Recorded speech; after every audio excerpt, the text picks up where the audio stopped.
اعوذ باللہ من الشیطان الرجیم بسم اللہ الرحمن الرحیم یا ایہا الذین آمنوا قوا انفسکم واہلیکم نارا وقودها الناس والحجارہ علیہا ملائکۃ غلاظ شداد لا یعصون اللہ ما امرہم ویفعلون ما یؤمرون صدق اللہ مولانا العظیم۔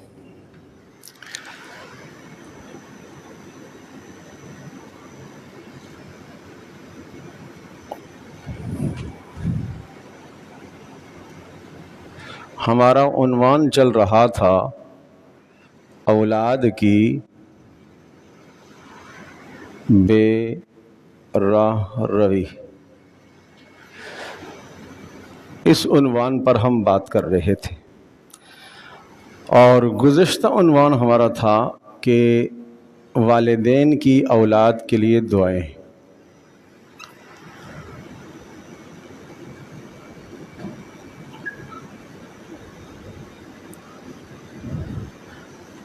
یہ بہت اہمیت کے ساتھ اس عنوان پر ہم نے بات کی تھی کہ والدین کی اولاد کے لیے دعائیں۔ معنی یہ ہوا کہ اولاد کے لیے ماں باپ کی دعا پیارے رسول صلی اللہ تعالیٰ علیہ وسلم کی ضمانت ہے کہ وہ دعا لازمی قبول ہوتی ہے۔ تو پھر اپنی اولاد کی اصلاح کے لیے اور تربیت کے لیے سب سے بڑا عمل کیا ہے؟ اولاد کے لیے دعائیں کرتے رہنا چاہیے۔ ٹھیک ہے، آج کی نشست کا ہمارا جو موضوع ہے وہ موضوع ہے والدین اور اولاد میں دوری۔ بات یہ ہے کہ اولاد کی بے راہ روی کیوں ہے، اس کو کیسے دور کیا جائے۔ ایک عنوان تو آ گیا کہ والدین اپنی اولاد کے لیے دعائیں کریں۔ آج کا عنوان جو ہے وہ یہ کہ والدین اور اولاد کے درمیان میں دوری۔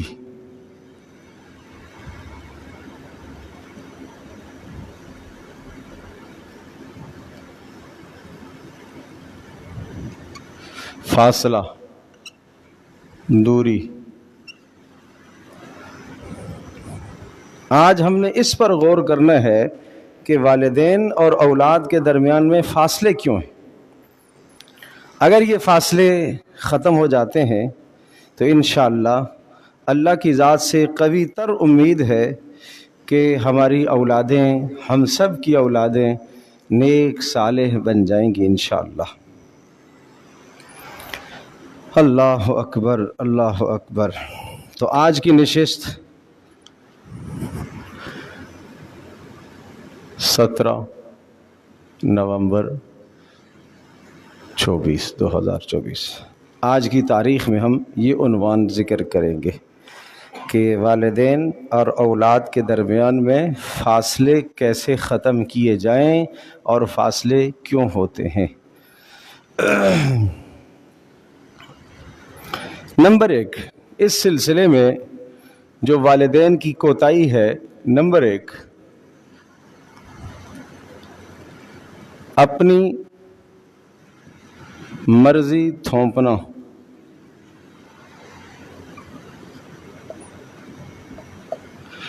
والدین اولاد پر اپنی مرضی کو تھوپنا چاہتے ہیں، بس جو ہم کہیں وہ تمہیں کرنا ہے۔ اس میں کوئی شک نہیں، کوئی دو رائے نہیں کہ جو تجربہ ماں باپ کا ہے وہ اولاد کا نہیں ہے۔ اولاد ابھی چھوٹی ہے، بچے ہیں۔ جو تجربہ ماں باپ کو حاصل ہے وہ تجربہ اولاد کو نہیں ہے۔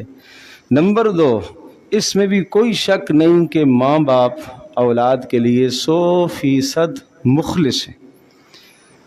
نمبر 3، اس میں بھی کوئی شک نہیں کہ ماں باپ اولاد کے لیے اچھی سوچ رکھتے ہیں، نیت بھی نیک ہے، مخلص بھی ہیں، تجربہ کار بھی ہیں، مگر ضروری ہے کہ جو بات آپ اپنی اولاد کو کہنا چاہتے ہیں جو بات اولاد سے منوانا چاہتے ہیں سب سے پہلے وہ دیکھیں کہ وہ بات اللہ اور اس کے رسول صلی اللہ علیہ وسلم کے نزدیک درست ہے کہ نہیں۔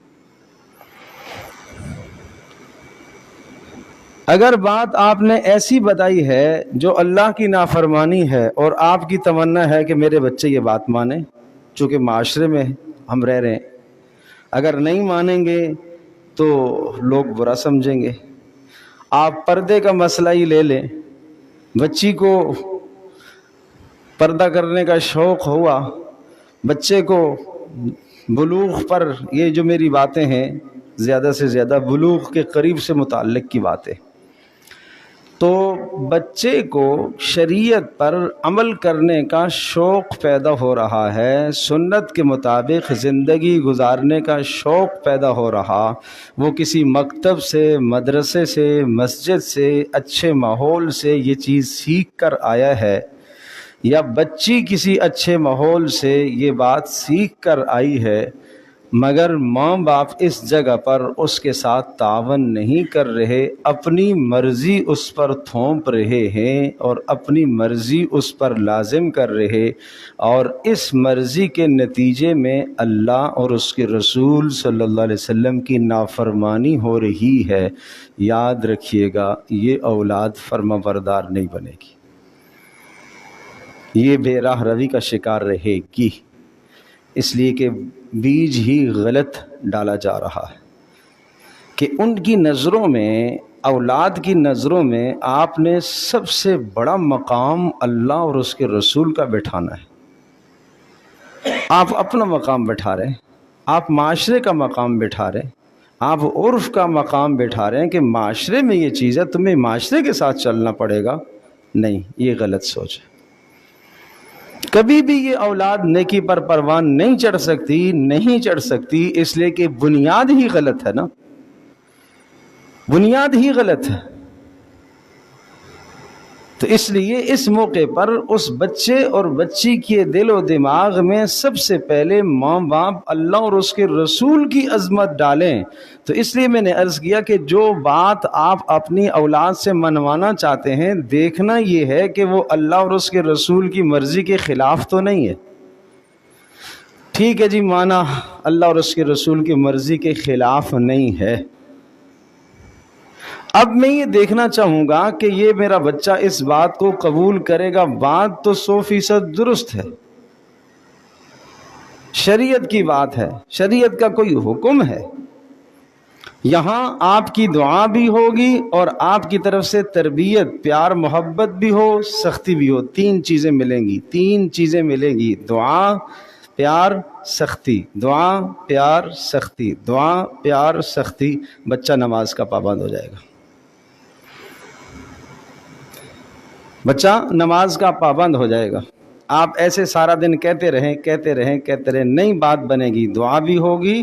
میں نے عرض کیا تھا ابراہیم علیہ السلام نے دعا کی تھی کہ نہیں دعا کی تھی؟ رب اجعلنی مقیم الصلاۃ، اے اللہ مجھے اور میری ذریت کو نماز کا پابند بنا۔ تو نماز کا حکم کرنے سے پہلے ضروری ہے کہ کچھ اللہ سے پہلے منوا لیں کہ اے اللہ میرے بچے کو نماز کا پابند بنا دے۔ تو اس طرح سے دعا بھی ہو، محبت بھی ہو، پھر عمل نہ کرنے پر مناسب سختی بھی ہو۔ یہ تین چیزیں ملیں گی تو یہ بچہ اللہ کا حکم پورا کرے گا۔ جو ماں باپ نے حکم دیا، اگر وہ اللہ کا حکم ہوا، قرآن و سنت کا حکم ہوا تو وہ پورا کرے گا۔ اب دوسری بات آ گئی کہ قرآن و سنت کی بات تو نہیں ہے، ہمارے گرد و نواح معاشرے سے متعلقہ کوئی بات ہے، مگر نافرمانی نہیں ہے۔ ہم بچے کو یہ تعلیم دینا چاہتے ہیں، یہ پڑھوانا چاہتے ہیں، فلاں جگہ پر بھیجنا چاہتے ہیں، ہم بچے کو ایسا دیکھنا چاہتے ہیں، یہ کروانا چاہتے ہیں۔ میں نے عرض کیا کہ پہلے تو یہ دیکھنا ہے کہ یہ جو بات کا میں حکم دے رہا ہوں یہ اللہ کی نافرمانی تو نہیں ہے؟ جی نہیں، نافرمانی نہیں۔ اب ہم نے اس اپنی مرضی کو بچے پر تھوپنا نہیں ہے، پھینکنا نہیں ہے، مسلط نہیں کرنا ہے، اس کا دماغ بنانا ہے، اس کی سوچ بنانی ہے، اس کو اپنی محبت جتلانی ہے، اس کے بعد اس کو اس کے فائدے سکھانے ہیں، نقصانات سے بچنے کی تاکید کرنی ہے مثالیں دے کر، اور اسی طرح سے مثالوں کے ساتھ ساتھ کچھ واقعات سنا کر ہم اس کے اوپر کوئی حکم لاگو کریں گے۔ آئیے یہ حکم میں آپ کو قرآن کریم سے سکھاتا ہوں۔ اللہ تبارک تعالی جب کوئی حکم اپنے بندوں پر لاگو کرتا ہے تو اللہ تو بغیر کسی تمہید کے حکم لاگو کر سکتا ہے، آرڈر جس کو کہتے ہیں، مانو۔ لیکن سورۃ الحدید اگر آپ دیکھیں گے 27ویں پارے کی آخری صورت ہے، سورۃ الحدید مدنی صورت ہے، اس میں فرمایا سبح للہ ما فی السماوات والارض وہو العزیز الحکیم۔ اللہ تبارک تعالیٰ نے سورۃ الحدید میں اس انداز سے سمجھایا، اس انداز سے سمجھایا، اس پیار سے سمجھایا کہ انسان کی عقل حیران رہ جاتی ہے۔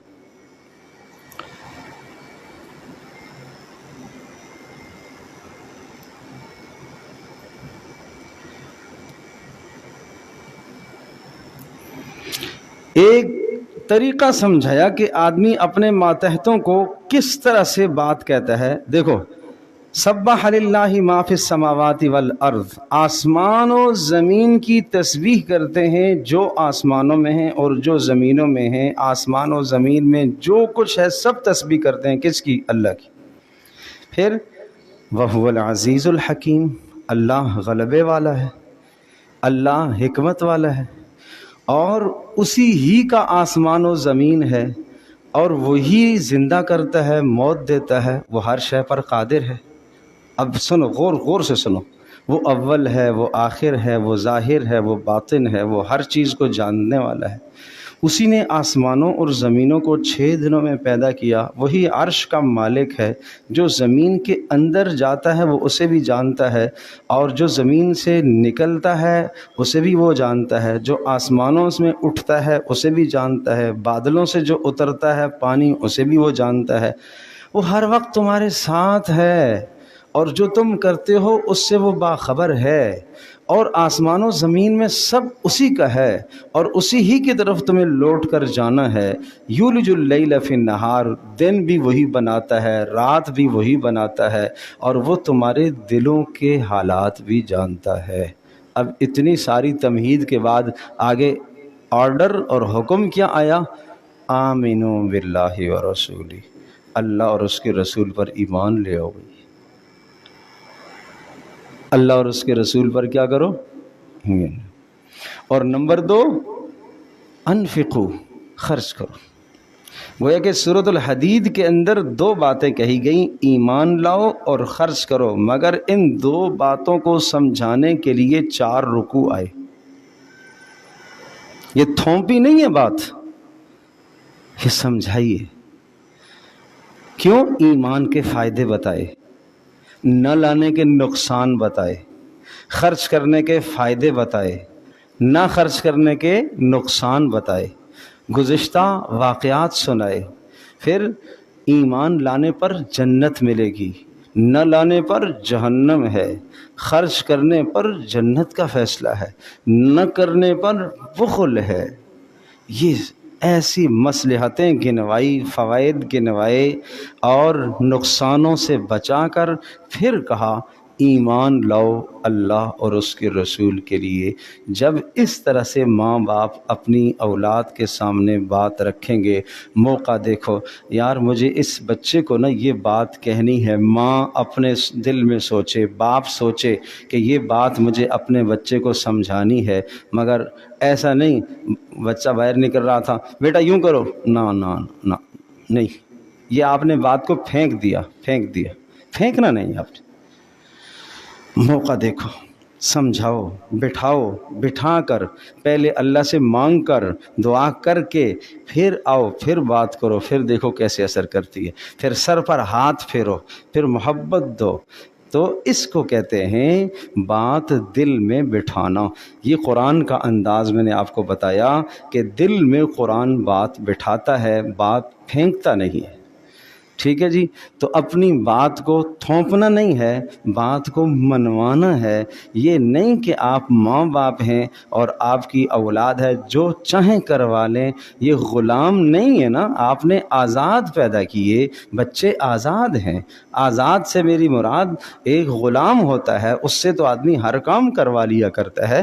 یہ آپ کی اولاد ہے، یہ غلام تو نہیں ہے، لہٰذا اس سے آپ ناجائز بات نہ کہیں اور اللہ کی نافرمانی نہ کروائیں، فرما برداری کی بات منوائیں، مگر اس کے لیے میں نے پہلے 3 باتیں بتائی تھیں، دعا بھی کریں گے، محبت بھی، سختی بھی، دعا بھی، محبت بھی، سختی بھی، اور پھر اس کے بعد بات سمجھانے کے لیے تمہید باندھیں گے اور بہت محبت اور پیار سے اپنا تعلق جتلائیں گے۔ پھر اپنی اولاد کے سامنے آپ بات رکھیں گے تو انشاءاللہ وہ بات مؤثر ہوگی۔ اپنی مرضی تھوپنے کے نتیجے میں آج اولاد ماں باپ سے دور ہو جاتی ہے۔ جب اولاد ماں باپ سے دور ہو جاتی ہے، والدین اور اولاد کے درمیان میں فاصلہ ہے، تو آدمی تربیت نہیں کر سکتا، اس لیے کہ وہ بات ماننے کو تیار ہی نہیں ہے۔ باپ کہتا ہے کہ کہہ کے تھک گیا ہوں، ماں کہتی ہے کہہ کے تھک گیا ہوں، نہیں سنتے۔ کیا کر دیا آپ نے؟ کیوں نہیں سنتے؟ اس لیے کہ آپ کے اور آپ کے بچوں کے درمیان میں دوری پیدا ہوگی، تو اس فاصلے کو ختم کرنا ہے انشاءاللہ۔ دوسری چیز جو ہے، ماں باپ اور اولاد کے درمیان میں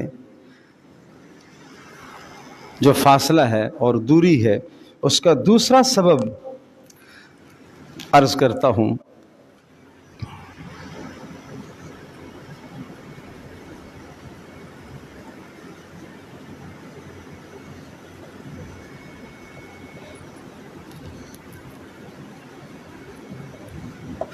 اپنے خواب پورے کرنا۔ جو میں نہ کر سکا مگر میری تمنا تھی، اور میری تمنا تھی کہ یہ بھی کروں، یہ بھی کروں، یہ بھی کروں، وہ میں نہ کر سکا اپنی نالائقی کی وجہ سے، اسباب نہ ہونے کی وجہ سے، وقت نہ ہونے کی وجہ سے۔ اب میں یہ چاہوں کہ یہ سب کچھ میری اولاد کر لے، یہ ممکن نہیں ہے، یہ ممکن نہیں ہے۔ آپ کے سارے خواب شرمندہ تعبیر بن جائیں، ممکن نہیں ہے۔ جو چیزیں آپ نہیں کر پائے اس زمانے میں، آج کے زمانے میں فرق ہے۔ آپ 30 سال پیچھے کی بات کر رہے ہیں، بچہ اس وقت 2024 میں چل رہا ہے، یہ بھی سوچنا ہے۔ تو ہر اپنا خواب نہیں پورا ہوگا، آپ کو فلاں چیزیں، فلاں باتیں، فلاں کام، فلاں تعلیم کے حصے آپ کو محبوب تھے، پسند تھے، آپ نہیں کر پائے، آپ چاہتے ہیں وہ سب کچھ اولادوں میں منتقل ہو جائے، ایسا نہیں ہو سکتا۔ ممکن ہے آپ کی سوچ میں اور بچے کی سوچ میں فرق ہے، بچہ اس کو نہیں قبول کرے گا۔ ممکن ہے آپ زیادہ ذہین تھے، زیادہ سمجھدار تھے، بچہ ایسا ذہین نہ ہو۔ ممکن ہے آپ کم ذہین اور سمجھدار تھے، بچہ زیادہ سمجھدار ہو۔ تو اس لیے اپنی ہر بات کو یا اپنے ہر خواب کو شرمندہ تعبیر اور اولادوں کے اندر جانچنے کی کوشش کرنا کہ یہ بات بھی کر لیں، یہ بھی کر لیں، یہ بھی کر لیں، یہ بھی کر لیں۔ پھر ایک فلاں بچے کو اپنے رشتہ داروں کو دیکھا، وہ ایسا ہے، اچھا یہ بھی میرا بچہ کر لے، فلاں کا بچہ ہے وہ بھی کر لے، فلاں کا بچہ، یہ نہیں، ایسا نہیں۔ بچوں کو کبھی بھی برابر والوں کی مثال مت دیا کرو۔ یہ ایک بہت نکتے کی بات عرض کر رہا ہوں کہ بچوں کو اپنے برابر والوں کی مثال مت دیا کرو، احساس کمتری پیدا کر دو گے۔ بچوں کو بڑوں کی مثال دو، جو لوگ گزر گئے ماضی میں ان کی مثال دو، گو کہ ان کا بچپنا کیسا تھا۔ ایک کتاب ہے بڑوں کا بچپن، اور جن کا بچپن اس کتاب میں ذکر کیا گیا وہ سب کے سب مر گئے۔ ایسی کتابیں سامنے لے کر آؤ، ان کتابوں سے واقعات بزرگوں کے، اسلاف کے، بڑے لوگوں کے واقعات سامنے لاؤ، اس میں رسول اللہ صلی اللہ علیہ وسلم کی سیرت ہے، صحابہ کرام رضی اللہ عنہم اجمعین کی زندگی ہے، اور بزرگان دین کے حالات ہیں، وہ اپنے بچوں کے سامنے لاؤ۔ اگر آپ کے بچے کی عمر ہے 15 سال اور 15 سال والے بچے کو آپ مثال دے رہے ہیں اس کے کزن کی، اس کے خالہ کے بیٹے کی، اس کے پڑوسی کی، تو یہ چپکلش پیدا ہو جائے گی۔ آپ مثال دے رہے ہیں اپنے بھائی کی، چپکلش پیدا ہو جائے گی، اس سے بچہ نہیں بنے گا۔ بچے کو اس کے ساتھ نفرت ہو جائے گی، اور بچہ یہ کہے گا کہ میں تو ماں باپ کے سامنے کچھ ہو ہی نہیں، بچے کو میرے ماں باپ کو تو وہی اچھا لگتا ہے بس۔ تو گویا اس طرح سے اپنے خواب پورے کرنے کی کوشش نہ کرو، اس سے بچے اور ماں باپ کے درمیان میں فاصلے بڑھتے ہیں، دوریاں پیدا ہوتی ہیں۔ بچے کی صلاحیت کو دیکھو، اس کی صلاحیت کے مطابق وہ جو کر سکتا ہے اس پر محنت کر کے وہ اس سے کروانے کی کوشش کرو۔ نمبر 3، والدین اور اولاد کے درمیان میں فاصلے جو ہوتے ہیں، اس کا تیسرا سبب یہ ہے قول اور فعل میں تضاد۔ قول فعل میں تضاد۔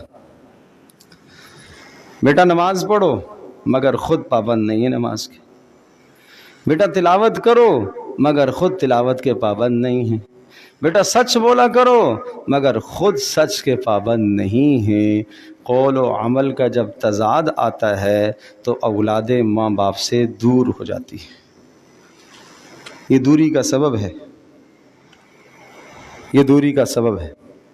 آپ کے قول سے زیادہ اولاد آپ کے عمل کو دیکھے گی، آپ کے قول سے زیادہ آپ کے عمل کو اولاد دیکھے گی، اور اولادیں پروان چڑھتی ہیں ماں باپ کے عمل سے۔ اب یہاں ایک بات خاص طور پر ماؤں کو بھی سمجھنی چاہیے کہ ماؤں کے سامنے ماں اپنے بیٹے کے سامنے بیٹے کے باپ کو سب سے بڑا کر دکھائے، سب سے بڑا کر کے دکھائے۔ ایسا جملہ نہ بولے جس جملے کے ذریعے سے بچے کے دل سے باپ کی اہمیت نکل جائے۔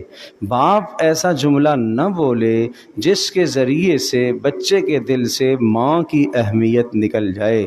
گویا کہ اس کائنات میں اس بچے کے لیے سب سے مخلص اس کا باپ ہے، سب سے مخلص اس کی ماں ہے۔ یہ باور کرانا ہے، یہ بچے کو باور کرانا ہے تمہارے لیے ہیرو اس کائنات میں تمہارے ماں باپ ہیں۔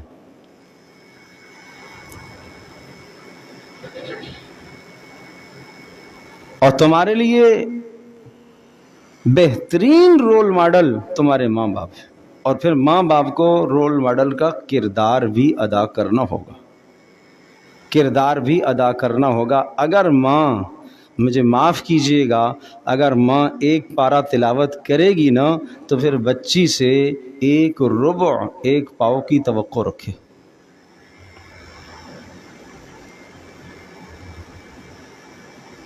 اگر ہمیشہ سال ہا سال ماں کی زبان پر جھوٹ نہیں آیا تو یہ توقع رکھے کہ اب میری اولاد کے اندر سچائی پیدا ہوگی انشاءاللہ، اور کہیں شاذ و نادر بول گیا مرنا سچ بولے گا، یہ جھوٹ نہیں بولے گا، مگر اپنا عمل پہلے پیش کرنا ہے۔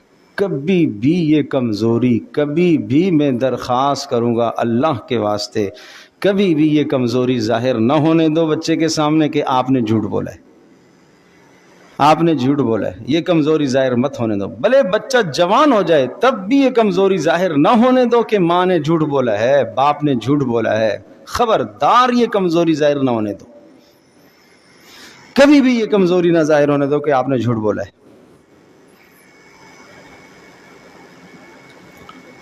ایک شخص تھے اور ساتھ ان کے بچہ تھا، اور بچہ کہیں کھیل رہا تھا تو پتھر لگ گیا کسی گاڑی پر، اور گاڑی کے شیشے کو خراش آ گئی۔ اب معلوم نہیں ہے کہ گاڑی کس کی ہے۔ اب ایک صورت تو یہ ہے کہ میں بچے کو ڈانٹ دوں، غلط کیا تو نے، اور ہم چل دے، مگر بچے کی تربیت کرنی ہے تو جس باپ نے بچے کی تربیت کرنی ہے وہ انتظار کرتا رہا یہاں تک کہ گاڑی کا مالک آیا، اور آ کر اسے جب وہ آیا تو اسے بتایا یہ خراش، یہ جو لگی ہے خراش، یہ میرے بیٹے کی وجہ سے لگی ہے، اس کا جو معاوضہ ہے یا جو اس کا نقصان ہے وہ مجھے بتائیں، میں دینے کو تیار ہوں۔ وہ حیران ہو کر پوچھ رہا ہے کہ لوگ تو بڑے بڑے نقصان کر کے چلے جاتے ہیں، آپ معمولی خراش پر کیوں کھڑے ہو گئے؟ کہا بچے کی تربیت ہے، اس لیے بچے کی تربیت ہے۔ اگر اس بچے نے باپ کو اس طرح سے دیکھا تو آئندہ اگر خدا نخواستہ روڈ پر کوئی نقصان اس سے ہو گیا تو یہ نقصان کی تلافی کرنے کی کوشش کرے گا، مالک کو تلاش کرے گا، اسے پتہ ہے مجھے آخرت میں جواب دہ ہونا ہے۔ لیکن اگر باپ بھی وہاں سے یہ کہ چل جلدی چل، آ نہ جائے، مالک نہ آ جائے، یہ نہ ہو جائے، وہ نہ ہو جائے، تو اس کا مطلب یہ ہے کہ اس وقت تو آپ نے چھٹکارا حاصل کر دیا۔ ممکن ہے وہ نقصان تھا 1000 کا، 4000 کا، 10,000 کا، اس نقصان سے آپ نے اپنے آپ کو بچا لیا، مگر بچے کی تربیت غلط ہو گئی۔ ہمیشہ کے لیے برائی کا بیج بو دیا گیا۔ تو قول و عمل کے اندر تضاد نہیں ہونا چاہیے، قول و عمل کے اندر تضاد نہیں ہونا چاہیے، یہ بہت ضروری ہے۔ جو بات ماں باپ کہنا چاہتے ہیں اپنی اولاد سے، اس بات پر پہلے عمل کریں، عمل پیرا ہو۔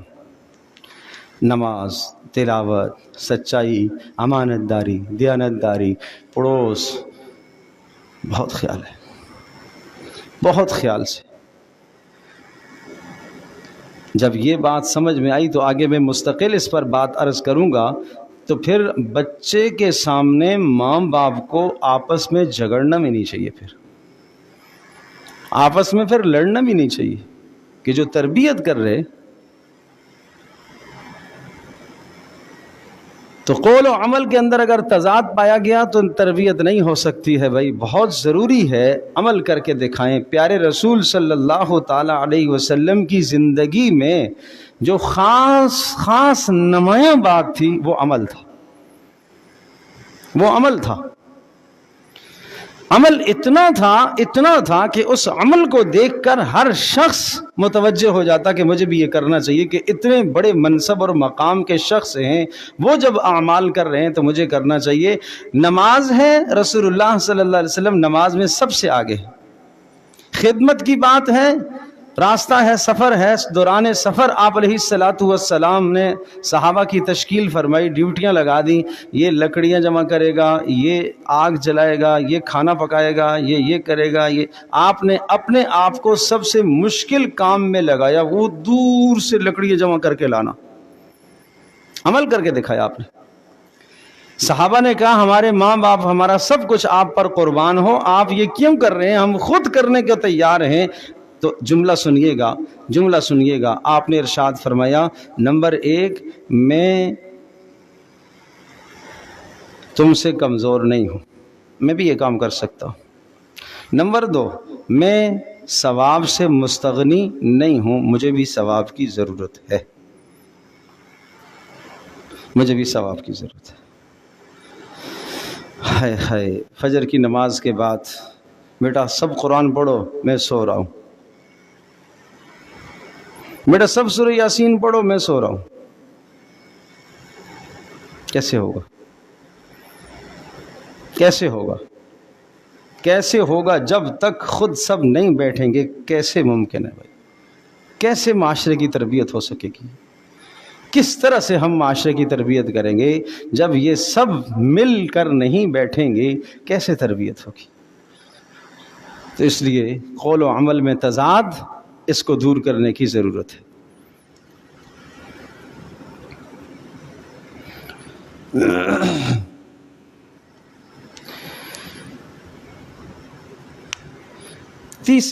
چوتھی جو بات ہے،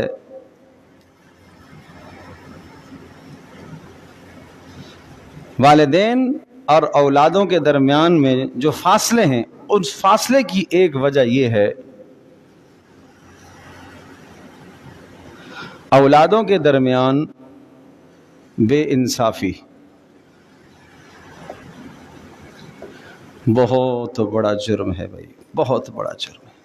اگر اللہ پاک نے آپ کو 2 بچے دیے، ایک بچہ ایک بچی عطا فرمائی ہے، 2 بچیاں عطا فرمائیں، جو بھی دیکھیں اس میں آپ یہ مت دیکھیں کیا آپ یہ بات جانتے ہیں، ٹھیک ہے عورت کا حق زیادہ ہوتا ہے، میراث میں عورت کا حق کیا ہوتا ہے؟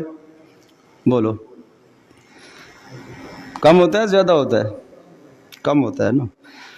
عورت کا حق میراث میں کم رکھا گیا ہے، ٹھیک ہے، کیوں کم رکھا گیا؟ یہ کوئی عورت کے ساتھ ناانصافی ہے؟ نہیں، عورت کو میراث میں کم حصہ دیا جاتا ہے اس لیے کہ وہ ایک حصہ مال کا باپ سے پاتی ہے اور ایک حصہ مال کا شوہر سے مہر میں حاصل کرتی ہے، اتنا ہی بن جاتا ہے۔ اور لڑکے کو 2 حصے اس لیے دینے ہیں کہ لڑکے نے کیا کرنا ہے؟ مہر دینا ہے، خرچ کرنا ہے، اس نے، وہ منفق ہے۔ مگر زندگی میں اگر کوئی آدمی اولادوں کو دینا چاہتا ہے تو لڑکے اور لڑکی کو برابر کا دے گا، کیونکہ زندگی میں یہ عطیہ ہے باپ کی طرف سے، یہ ماں کی طرف سے تحفہ ہے۔ آپ یقین جانیے یہ حالات آج معاشرے میں دیکھے جاتے ہیں، فلاں بیٹے کو تو کچھ نہیں دیا جی، فلاں کے نام کر دی، اب مرنے کے بعد لڑائیوں جھگڑے۔ یہ تو میں بات کی بات بتا رہا ہوں، اگر آپ اپنی زندگی میں بچے 10 12 14 15 سال کے ہیں اور اگر آپ بے اعتدالی کر رہے ہیں، بے انصافی کر رہے ہیں، 14 15 سال تو بہت بات کی بات ہے، 5 سالہ بچوں کے درمیان میں اگر آپ ناانصافی کریں گے بچہ سمجھ جائے گا، بچے کی حس کام کرے گی کہ میرے ساتھ زیادتی ہو رہی ہے، اسے زیادہ دیا مجھے کم کیوں دیا۔ حق دینے میں سب کو برابر رکھو، لڑکوں کو لڑکیوں کو حق دینے میں برابر رکھو، محبت میں برابر رکھو۔ اگر آپ کا دل ہی لگاؤ کسی ایک کی طرف ہے تو کوئی حرج نہیں۔ ایک بچے کے سامنے دوسرے بچے اپنے بچے کی تعریف نہ کرو، اس کا نتیجہ یہ نکلے گا کہ وہ بچہ یہ سمجھے گا کہ ماں کو وہ اچھا لگتا ہے، میں نہیں اچھا لگتا۔ ایک بچی کے سامنے دوسری بچی کا کردار مت پیش کرو، دونوں کے درمیان میں جیلسی پیدا ہو جائے گی، حسد پیدا ہو جائے گا، حسد پیدا ہو جائے گا، آگ لگ جائے گی حسد کی۔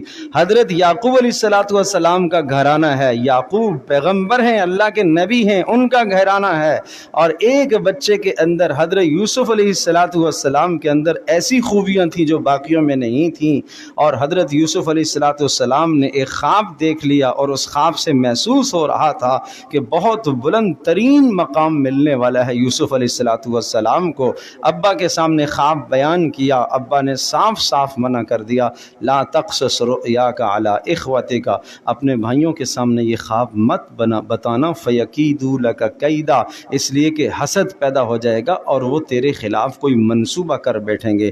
ان الشیطان للانسان عدو مبین، اس لیے کہ شیطان انسان کا صریح کھلا دشمن ہے، تیرے بھائیوں کے دلوں میں تیرے خلاف نفرت ڈال دیں گے۔ یہ قصہ کس لیے ذکر کیا اللہ نے قرآن میں؟ قرآن پڑھا ہے کبھی؟ یہ کیوں ذکر کیا ہے؟ یہ یوسف علیہ السلام اور ان کے بھائیوں کا قصہ، اس سے ہزاروں سبق حاصل ہوتے ہیں، ہزاروں سبق حاصل ہوتے ہیں۔ میں تو یہ عرض کیا کرتا ہوں کہ سورہ یوسف تو اس لیے نازل ہوئی ہے کہ ماں باپ کو اپنی اولاد کی تربیت کیسے کرنی ہے، اور ماں باپ کو خاص طور پر اپنی نافرمان اولاد کی تربیت کیسے کرنی ہے۔ سورہ یوسف یہ کردار سکھاتی ہے، یہ کردار سکھاتی ہے۔ اس پر میرے لیکچر بھی موجود ہیں، بڑی تفصیل سے ہم نے اس پر کورس کروائے ہیں، سورہ یوسف کے مقاصد اور مضامین کیا ہیں۔ تو اس لیے اولادوں کے درمیان میں ناانصافی، حضرت نعمان بن بشیر رضی اللہ تعالی عنہ ارشاد فرماتے ہیں کہ مجھے میرے والد رسول اللہ صلی اللہ علیہ وسلم کی خدمت میں لے کر آئے اور کہا اللہ کے رسول میں وہ فلاں فلاں باغ جو ہے وہ اس بچے کے نام کر رہا ہوں، اور اس کی والدہ نے بھی یہ بات کہی ہے کہ فلاں فلاں باغ اس کو دے دیا جائے، آپ اس پر گواہ رہیں کہ میں یہ باغ اس بچے کے نام کر رہا ہوں۔ رسول اللہ صلی اللہ علیہ وسلم نے پوچھا تمہارے اور بھی بچے ہیں؟ جی ہاں اور بھی بچے ہیں۔ کہا سب کو ایک ایک باغ آپ نے دیا ہے؟ کہا نہیں اللہ کے رسول سب کو تو نہیں دیا۔ آپ نے فرمایا میں اس ظلم پر گواہ نہیں بنتا، میں اس ظلم پر گواہ نہیں بنتا، میں گواہ نہیں بنتا۔ تو اب اندازہ کیجئے کہ میں اس ظلم پر گواہ نہیں بنتا۔ رسول اللہ صلی اللہ تعالی علیہ وسلم نے گواہی نہیں دی کیونکہ اولادوں کے درمیان میں انصاف نہیں تھا۔ تو آج اولادیں ماں باپ سے جو دور ہو جاتی ہیں اور اولادوں کے درمیان میں جو فاصلہ آ جاتا ہے، اس لیے فاصلہ پیدا ہو جاتا ہے کہ اولادوں کے درمیان میں بے اعتدالیاں ہیں، انصاف نہیں قائم کرتے۔ بہت حساس معاملہ ہے، ایک ایک بچے کے تیور پڑھنے چاہیے، آپ کو ایک ایک بچے کے چہرے کو پڑھنا چاہیے۔ آپ نے جب ایک بچے کی تعریف کی ہے تو دوسرے کی تعریف اگر آپ نہیں کر رہے تو آپ کو سوچنا چاہیے آپ نے غلط کیا۔ گو کہ ایک بچہ اچھا کام کر کے آیا، جب بھی دوسرے کو اس وقت نیچے نہ کرو، اس کو گراؤ نہیں، اس کو بھی اوپر اٹھاؤ، اس کو بھی اوپر اٹھاؤ۔ یہ اچھا کام کر کے آیا ہے اسے بھی گلے لگاؤ، اس کی حوصلہ افزائی کرو، ارے بیٹا یہ تم بھی تو بہت اچھے کام کرتے ہو، کل تو تم نے بھی بڑا اچھا کام کیا تھا، اس کی بھی حوصلہ افزائی کرو، اس کو چھوٹا نہ کرو۔ یہ ماں باپ کا کام ہے اولادوں کو بڑا بنانا، اولادوں کے اندر مزاج کو بڑا کرنا۔ یہ جس طرح سے جسمانی تربیت ماں باپ کرتے ہیں، کھلاتے ہیں پلاتے ہیں، چھوٹا ہوتا ہے بڑا ہو گیا، بڑا ہو گیا، بڑا ہو گیا، بہت بڑا ہو گیا، اسی طرح سے ان بچوں کی سوچوں کو بڑا کرنا بھی ماں باپ کا کام ہے، ان کی نفسیات کو بڑا کرنا بھی ماں باپ کا کام ہے۔ تو اس لیے میں عرض کر رہا ہوں کہ اولادوں کے درمیان میں بے انصافی، یہ 10 باتیں ہیں کل جو مجھے کہنی ہیں۔ والدین اور اولاد کے درمیان میں فاصلہ اور دوری کے اسباب 10 مجھے ذکر کرنے ہیں، ان 10 میں سے 4 آج میں کہہ پایا، زندگی رہی تو باقی اگلی نشست میں ذکر کریں گے، ٹھیک ہے نا انشاءاللہ۔ تو انشاءاللہ آج آپ انہی 4 باتوں کو لے کر جائیں اور ان 4 باتوں کو اپنے عمل میں لائیں، اپنے عمل میں لانے کی کوشش کریں، انشاءاللہ ثم انشاءاللہ آپ دیکھیں گے کس طرح سے آپ کے گھر میں آپ کی اولادیں بے راہ روی سے بچتی ہیں اور کس طرح سے بچے اللہ کے بھی اور آپ کے بھی فرما بردار ہوتے ہیں۔ یہ 4 پوائنٹ، یہ 4 باتیں ان کو اپنے پلے باندھ کر لے جائیں، انشاءاللہ اللہ نے چاہا تو فائدہ ہوگا۔ اور یہ 4 باتیں آپ کو ازبر یاد بھی ہونی چاہیے تاکہ آئندہ نشست میں پوچھوں کہ کتنی باتیں ہوئی تھیں تو آپ کو پتہ ہونا چاہیے۔ اللہ پاک عمل کی توفیق عطا فرمائے، وآخر دعوانا الحمدللہ رب العالمین۔